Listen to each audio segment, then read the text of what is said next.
Welcome to RSFFL Live. I'm your host, Robert Harris. And first off, I want to wish you guys a very happy Thanksgiving. Hope you guys are having a great day with your family and friends and eat well. All right, and here we go. We're getting started. Week 13, baby. It's the last week of the regular season. We're ready to get things started for the tournament. The league office began to send some invites out. A few of you guys have got them in the mail. A few of you guys hope to receive those invites overnighted Tuesday morning. But here we go. Let's kick off another great week of our show. As we always do, we're going to send a special shout out to all of our great sponsors.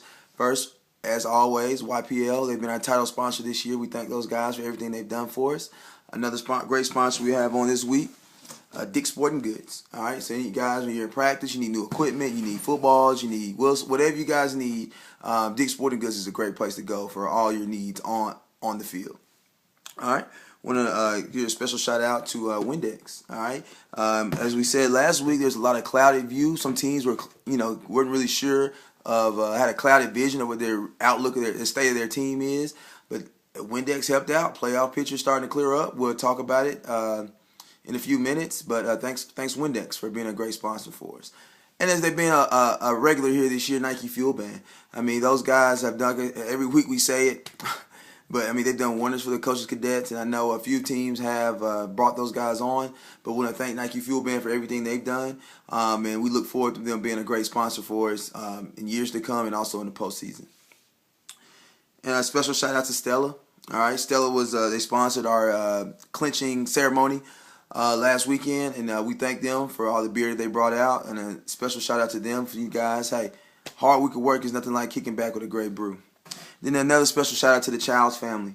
All right, the Childs family, for those teams there's a couple of teams that probably had a little bit more than a shot when they were mathematically eliminated this past week or the weeks before, or they were hoping to get a little higher in the rankings, had a bad week. So Childs family is they really appreciate you guys' support.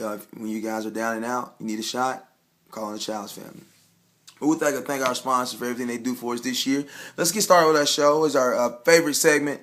A lot of people's favorites. A lot of people, probably their least favorite segment because they get called out on here a lot. But let's give a special shout out to the high rollers and the cellar dwellers.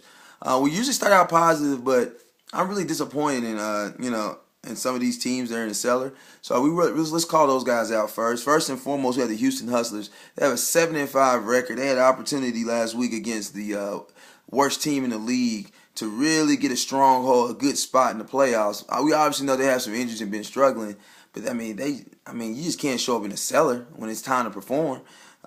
Houston Hustlers with 69 points, man. All right, against Team Wood Pauls, who, congratulations to them, had a big game. But come on, man. You're really trying to get a good spot in the playoffs so you can advance. You've been the doormat of the league the first 2 years in existence. In week 12. When it's time to perform, you put up 69 points. Come on, man. You got 1, 2, 3, 4, 5, 6, 7 guys. 7 guys in single digits. All right? It's just not going to ever win like that, son. It's just not going to happen. I think you need to reevaluate what you're doing. I have no clue why Julio Jones is still on your roster. He got injured 3 months ago. There's some changes going to have to be made in this league, guys. And but that's a talk for another time. But Houston Hustlers in the cellar. All right, our next team is in the cellar, SWAT Kings. Wow. This is a bit of a surprise. But hopefully it's just an aberration. They had 4 guys with 3 points or less, and another person who under 10 points. I seem to kind of feel a weird feeling with SWAT Kings right now. I don't know what's going on with their organization. I know they're trending down right now, and it's probably a bad time to trend down. But maybe their guys are just getting ready to go for the playoffs. They had a great start of the season, so them trending down really doesn't hurt them in the playoffs. But you always want to be playing well when it comes to the playoffs. But Cellar doing 77 points. SWAT Kings, they had 5 guys under 10 points, and 4 of those guys 3 points or less. Like I said, hopefully that's an aberration. But now let's give a special shout out to our high rollers. The coaches cadets. How many times have we been high rollers? It's no surprise to anybody in the league. I'm sure you guys are sick and tired of hearing our name mentioned on the show. You think we play favoritism, but we had 8 guys in double digits. We had 3 guys over 20 points. Special shout out to Eddie Lacy and Brendan Marshall with 28, Robert Gronkowski on Monday night. Great 22 points. There was all those points Sunday night. All those points were needed against a tough game against ground and pound. Shout out to them, even though they're not going to make the high rollers. But shout out to them on a great 153-point performance. Then a special shout out to Olive Board. I mean, man, this is exactly the opposite of Houston Hustle right here. I mean, they needed to win bad. They were 5-6, and they put up 155 points against the SWAT Kings. I mean, I want to send a special shout out to Olive Board for their high roller performance. I don't know if this is their first time here this year, but it's a great time of year to be here. All right, it's definitely a great time of year to be here. They had led by a nice 46-point performance by Josh Gordon, Josh McNown 21 points, Andre Brown 20 points, and these guys are all waiver wire pickups, might I add. So all aboard. Obviously, their draft didn't work out the way they wanted. They have injuries. Randall Cobb, Darren Sproles, Cutler. I mean, they got a lot of injuries, man. But these guys are one of the top-notch organizations and never quitting and finding guys. So they're off the waiver wire. They're they're getting in the high rollers off the waiver wire. Congratulations, all aboard. Now let's move on in the show. I think it's kind of becoming a popular segment. I can't put my finger on it, but I really think it's becoming a popular segment. The rankings. Number one, coaches cadets. I mean, what can I say? There's a couple of teams that said that we were trending down. I just don't think that's the case. I mean, we're 10-2, clinched the number one seed. I mean, we have outscored everybody in the league by over 100, and the closest person is 132 points behind us. I mean, but that doesn't mean anything. Now moving forward, we're 0-0-0 points. I mean, it's a new season, but congratulations to the coaches cadets on having a great regular season. Number two, Arian Foster Care. Arian Foster Care, I mean, they started from the bottom. Now they're here. All right, they started out the season very slow. I believe they were 1-3. I want to say now they're 8-4. A win this week will clinch the number 2 seed in the end of the division win, which is big. Their first year last year was very disappointing. So for them to respond this year, then after having a slow start, to keep responding is a testament to their organization. Their leader, Derek Scott, we want to congratulate you. On the things that you've done for your organization this year. You're focused and you never wavered. You stayed the course. So congratulations, Arian Foster Care. We have them number 2 on our rankings.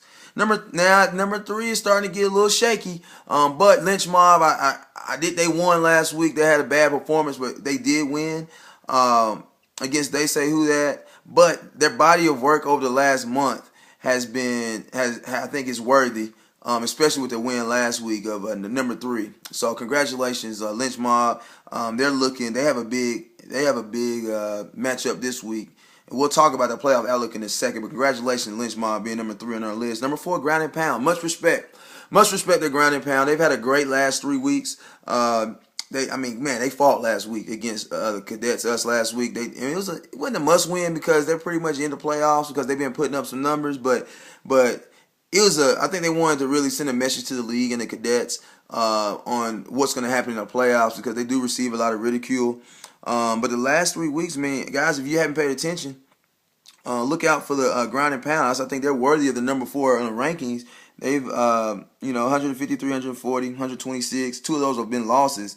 They put up 100. I mean, they've been fairly consistent over the last 6 weeks. I mean, not great, but consistent.